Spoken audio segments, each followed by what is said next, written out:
Hi friends, ನಾನು last ವಿಡಿಯೋದಲ್ಲಿ ಮೆಂತೆಯನ್ನು ಹಾಕೋದನ್ನು ತೋರಿಸಿದ್ದೆ ಅಲ್ಲ, ನೋಡ್ಬೋದು. ಸಸಿ ಎದ್ದಿದ್ದು ಮೊಳಕೆ ಕೂಡ ತೋರಿಸಿದ್ದೀನಿ. ಇದು ಥರ್ಡ್ ವಿಡಿಯೋ.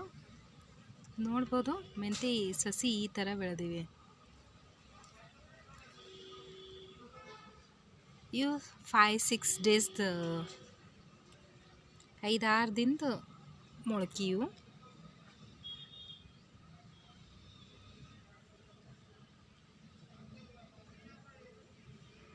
ನೋಡ್ಬೋದು ಎಷ್ಟು ಚೆನ್ನಾಗಿ ಬೆಳೆದಿವೆ ಅಲ್ಲ.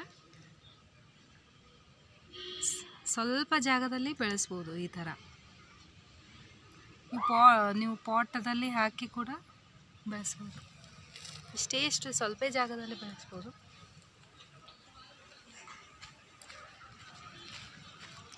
ಲಿಂಬೆ ಹಣ್ಣಿನ ಗಿಡದಲ್ಲಿ ಕೂಡ ಹಾಕಿದ್ದೆ ಅಲ್ಲ, ನೋಡ್ಬೋದು. ನೀರು ಬಿಟ್ಟಿದ್ದಕ್ಕೆ ಆ ಥರ ಆಗಿವೆ. ಇದರಲ್ಲಿ ಕೂಡ ಎಷ್ಟು ಚೆನ್ನಾಗಿ ಆಗಿವೆ. ಗಿಡದಲ್ಲಿ ಕೂಡ ಈ ಥರ ಹಾಕಿದ್ರೆ ಚೆನ್ನಾಗಿ ಬೆಳೀತವೆ, ನೋಡ್ಬೋದು. ನೀವು ಮನೆಯಲ್ಲಿ ಈ ಥರ ಬೆಳೆಸ್ಬೋದು.